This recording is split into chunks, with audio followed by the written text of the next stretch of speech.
Hello from the Deschutes National Forest. I'm John Williams with another accessible adventure in the Pacific Northwest. This time, we're at Lava Lands in the Newberry National Volcanic Monument, just a few miles south of Bend on Highway 97. We'll begin with a tour of the Visitor Center. Then, I'm going to take you to an accessible trail for a stroll back to a time when volcanoes ruled the landscape of Central Oregon.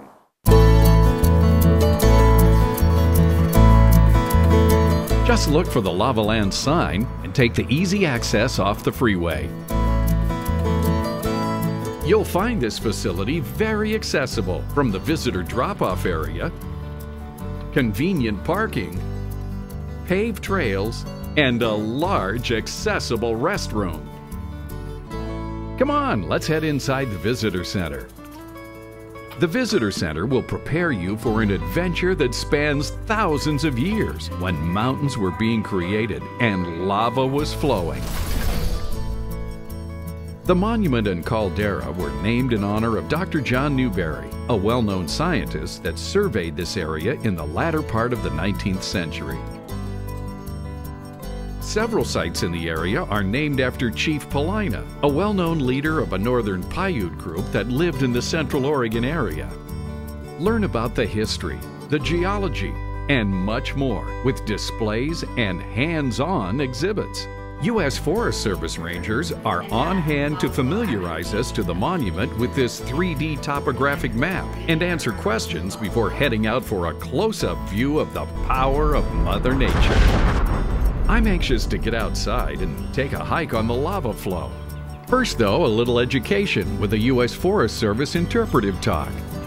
This is the Trail of the Molten Land, a very accessible paved trail through the lava flow, and 1/3 of the little over a mile-long trail is completely accessible.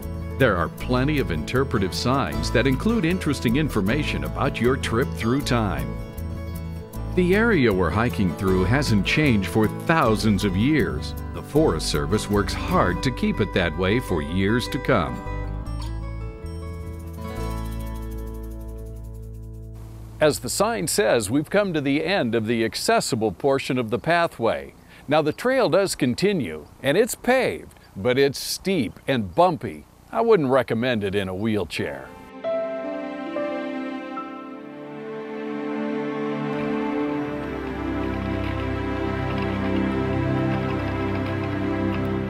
Back at the Visitor Center, take a turn through the Trail of the Whispering Pines on your way back to the parking lot. This would be a great place for a picnic when you return from Lava Butte. Because there's limited parking on Lava Butte, you must obtain a 30-minute parking permit available at the welcome station. We've arrived at the top of Lava Butte. The butte erupted several times, beginning about 7,000 years ago, sending gas-charged material high into the air and causing hot lava to flow for miles above and below the ground.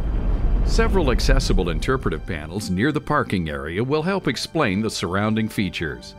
The entrance to the fire lookout above is paved all the way to the top.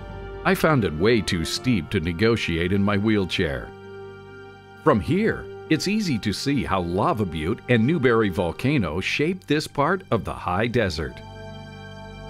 The Lava Lands Visitor Center is open May through September, then open on weekends through mid-October. For more detailed information, you can call their information hotline or search for volcanic vistas on the Deschutes National Forest website.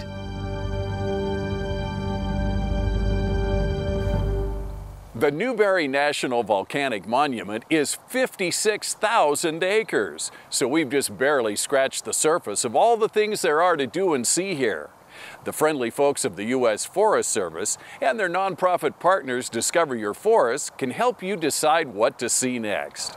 I'm John Williams, and I'll see you soon for another accessible adventure in the Pacific Northwest. And be sure to watch all of our videos right here.